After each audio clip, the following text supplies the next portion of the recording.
So Q, okay, so I think you're getting confused between linear function approximation and zeta.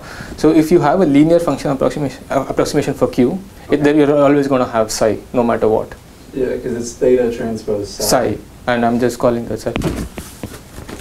The lambda part comes in with the zeta, but that's not associated with the Q directly. Yeah. Is it even here? Because the psi are your basis vectors, the zeta are your eligibility vectors. So they're separate. Okay. And then the lambda part, the Q lambda, is just then linking the Q with zeta.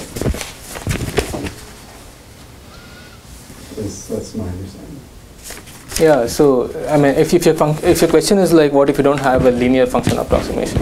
Is that your question? Well, maybe if you write out the Q equals theta again. Yeah, Q theta. It's easier to see. Okay, So that's true without the lambda part. That's because it's just approximating Q as a linear function of the basis function. Yeah, but like that result, like this clearly produces a single number. Like it's a No. Oh, yeah, for given x and u, it's a function. Right? Okay, so for a given, okay, so it's a function. So psi is a function of x and u. Okay. Q is a function of x and u, and then you're weighting those functions with thetas. It's like this is just. Okay. Theta I psi I of x comma u, right? I mean, if you are evaluating at x and u, like this is still going to be a function at the end. In the paper they also say it's a, oh yeah, never mind. So yeah, I guess I was kind of getting confused because they did have it as a function of y as well, but So you're storing that. No, see, again you're getting confused. X So- is y okay, and So b. the lambda comes into play with the zeta. So I did it earlier, so Yeah, Psi is a- that's psi what I is was a getting function confused before, but yeah, that's, of Yeah. but so in the x paper and though, they u, did so say function of OBY, Right. And then- it's just and making that yeah. one term. and then we're saying that like theta. Okay, so theta weights it, and that gives us Q at that specific x and u, but like this is a multiplication like over all. If you can't express Q as a... Oh wait, no, psi isn't like a column vector, it's like a matrix, like you wrote, like there's D of them, there's D different size. Yeah. Okay, that They're clarifies D different it. functions, and Yes. you're adding them with weights. Okay, that makes more sense. It results in the same thing for every Q value.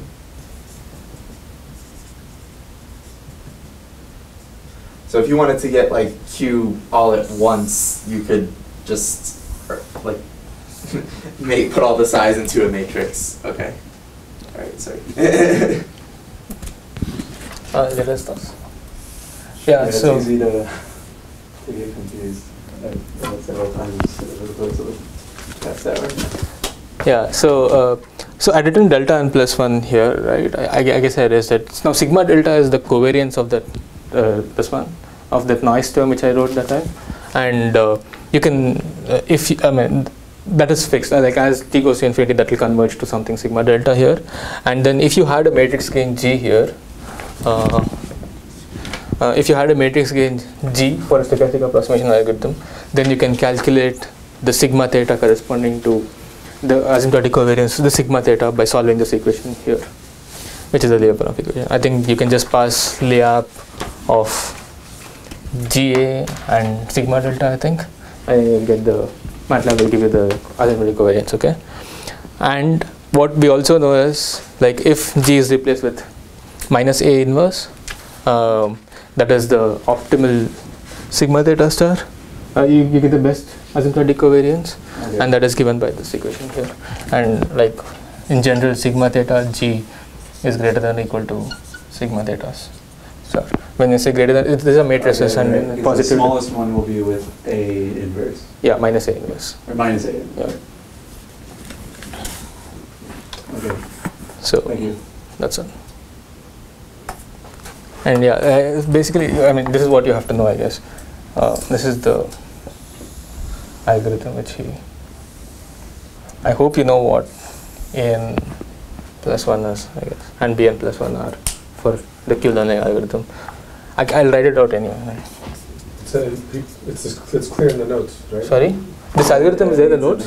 This one? There was an A in the notes and I skipped. Oh yeah, there's an AN and BNs are in the notes. Okay, yeah, the algorithm is not there, but everything else is there, so. Yeah, it looked like a lot of unnecessary rearranging, so I skipped Yeah. over it. Yeah. Yeah. Class So we also. sigma delta. Yeah, that's sigma delta. You don't need to know that for the algorithm, but to do analysis, you need to know that. And just quickly, if the eigenvalues of GA, all eigenvalues of A are less than minus half, then this is true. Okay. If anyone is like, if at least like under some condition, if one of the eigenvalues is greater than minus half, then that's true. huh? Sorry. All this theory, you can calculate the sigma theta using this. Okay. Otherwise, you can't. Otherwise, it's possible that sigma theta is infinity. Okay. Yeah. And So you- okay. Then this, and if this is not true, otherwise sigma theta might be infinity, possibly like one of the components will be infinity or something like that. And that's the reason he keeps talking about like the infinite asymptotic covariance. Usually, like if you don't have anything over there, if you don't have G, if you just had a 1 over there, it's very likely that this is the case, and it's greater than minus half. And If the covariance is infinity, will it still converge Yes. just very, very, very slowly? yeah, Okay, but it won't actually get stuck, converge to the wrong point. yeah, I don't, yeah. It'd be really, really bad. It does converge, but it's like you don't know when. Yeah. Okay. And see. So that sigma star was that A inverse sigma delta A inverse again? Yeah, this Plus- is sorry A inverse. Okay. A inverse transpose. Yeah, this is for analysis. Like for any, if you can try any other matrix gain, and the thing is, if you try using an like a matrix gain G, which has one of these eigenvalues greater than minus half, you will get like negative covariance or something like that. Basically, something which just doesn't make sense. So, yeah. So you need to use a matrix gain, and you don't even have to use exactly like A inverse here, as long as you make it stable and you push the eigenvalues to make sure this is true. Even if you use a scalar here, suppose this G with a small scalar, and make sure all the eigenvalues are less than this, even that is good enough to make the algorithm like converge very fast. And A is a square matrix, right? Yes. Okay. Like, yeah. It's a D cross D. Yeah, otherwise you can't invert. Could you explain what is A again? Okay, A is the expected value of this AN plus 1s. Like this is the AN plus 1. AN plus 1 is this, like beta times psi bar. Yeah, I think what is A is given already in the notes, and it's just this linearization of this. Like take the derivative of this with respect to theta. That is A. And because it's linear, it's just going to be the basis functions. Some functions. So in the notes, he talks about like a recursive relationship for Q, but we're not really going to ever use a recursive relationship for Q. It's all going to be kind of a recursive relationship for theta. Then we'll use that Q equals theta psi to be Q. Yeah. So that is in general. That is true in general. But if you are using Watkins algorithm, thetas are Qs. In the Watkins algorithm, when you're using indicator functions, theta of for each x and u, you have a theta, right? Okay, let me write this down. Because the theta transpose psi is the indicator. So for It's Watkins, just theta. theta is Q. Yes. Okay. But okay. But in general, yeah, we don't use a recursive relationship for Q. It's just theta, and then you just. Okay. That is not general stochastic approximation.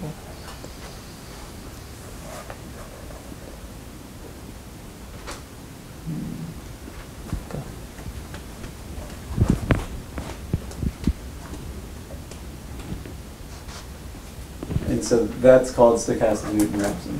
Yeah. Can you But use, yeah, if you this is called stochastic Newton-Raphson, and the way you estimate this is like Okay. I don't know. Some extra piece. Yeah. So this If- is stochastic Newton-Raphson is just stochastic approximation, sort of. Yeah. It is a stochastic approximation algorithm with the right matrix gain, and that's it. Cool. Yeah, and yeah. The reason you're using rho is to like basically because an plus 1 is a function of theta m. So the whole point of this is we're trying to get to like Q star, right? So when we're actually doing control, I mean, obviously you don't know Q star when you first start. You start with But Q.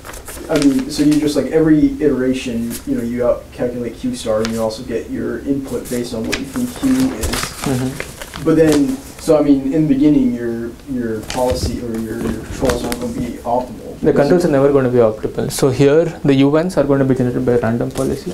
I thought he said that. So at UN is some. Yeah, I thought UN is the argmin of the Qs. Oh no. I thought that was. No. I think that is it the. only is if you feel like your Q is good. Yeah. Like so No. You would start if That is not true. The way you're choosing UNs are just random. at the beginning. No, Yeah. always. I mean, for the homework, because he just wants us to find a policy. But if we Yeah. were doing this like in a system online, you would Yeah. want to spend the beginning like exploring, and then like eventually. Yeah. So once if you want to use the Q function, then you would use the like if you want to like generate an optimal policy using the Q function, then that would be the argmin. Well, But- because he had this in the homework. Yeah, I was kind of like. So that's what that was my understanding. I Yeah. didn't realize it needed to be. So it needs to be random Yeah, in so- order to estimate the Q. Yes. And once you have the Q, Exactly. then you. Yeah. To get the optimal policy, you use the. Okay. He's letting our rover do a dance before Yeah. it figures things Okay. out. And then you're This one we'll never actually have to try to get like maximize the reward. You are maximizing the reward by doing this. Like, if you find the- Once you get the Q matrix, then you could do a run to show what Oh, yeah. kind of cost you're getting. Yeah. Yeah. That's exactly. Like so, what the problem you're trying to solve is to find out which gives you a good reward, which action gives you a good reward at each. Okay. So yeah, you do need That to know is- what the reward is. Yeah. Okay. But yeah, so we'll never actually, that last equation where you say U is equal to this, I mean, we're not going to use that. It's still going to just be the random. You might want to show him how well your Q performs. Like once you Okay. feel like it's converged, you could like actually use it for like a 100-step simulation and find your cost. Okay. You know. I see.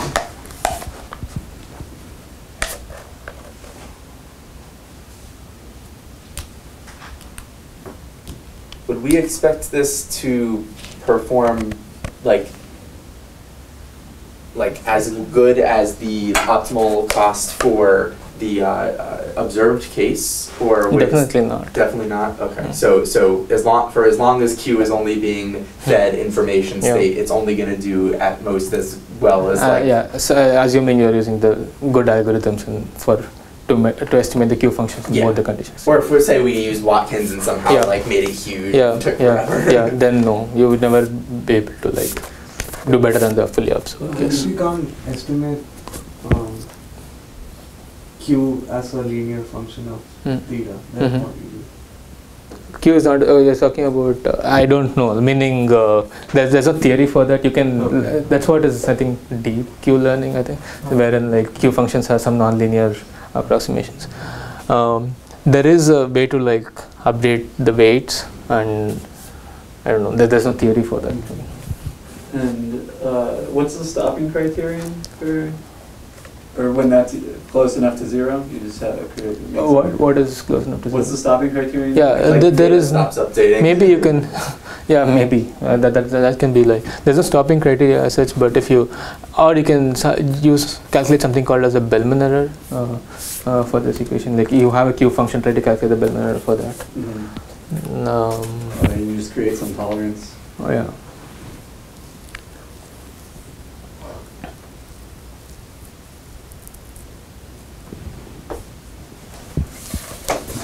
Yeah, but if you, I think it will probably converge in 10 power 5, 10 power 6 iterations.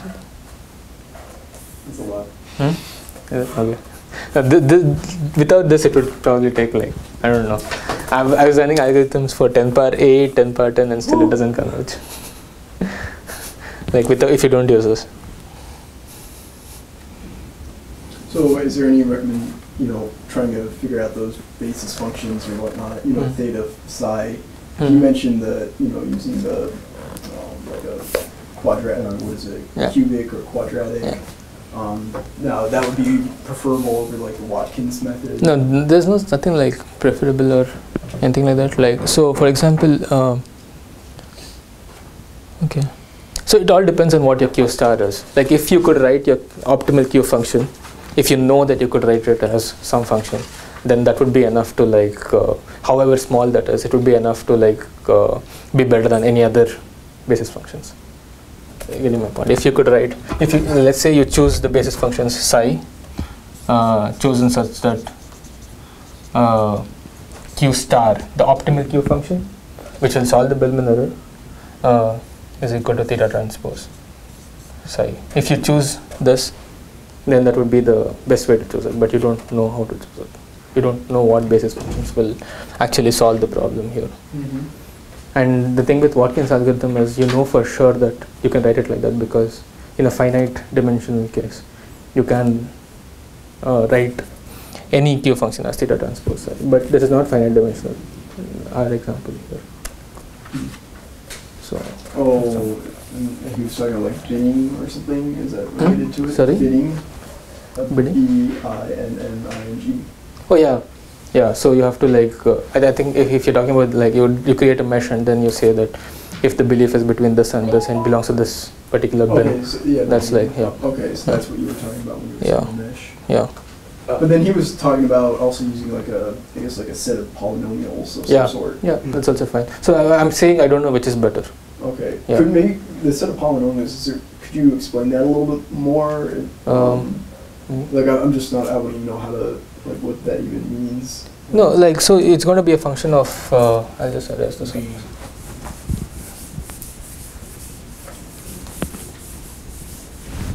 Oh, sure.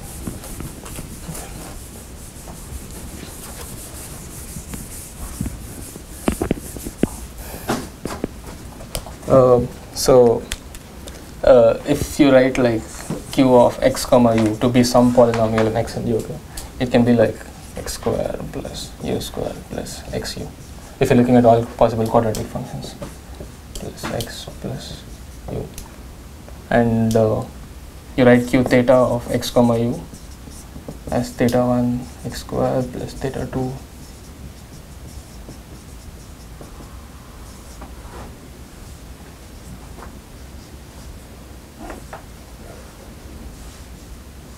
So this is how like you would write the Q theta as a function of all possible polynomials. So each term in that first polynomial is a psi. Yeah, exactly. I from 1 to d, and in this case d is 1, 2, 3, 4, 5, 6. Although for this case of doing that specifically doesn't make as much sense, right? Yeah. Because it uses just 0, 1. Yeah. So you can reduce it to 9 more. That's what he's told in the homework. I think. Say that again. So if u is just 0 or 1, so it would be these two would be redundant. Yeah. Right. Okay. So more intelligent things to do than that. Yeah. Okay. And so we start with some guess at the theta, and then our entire theta vector updates with this rule. So for Q theta n, we are literally just evaluating that at the x and u that we sampled during our exploration. Okay. This won't be concave, right? This won't be concave. It will be Why if is- theta 1 and theta 2 are negative.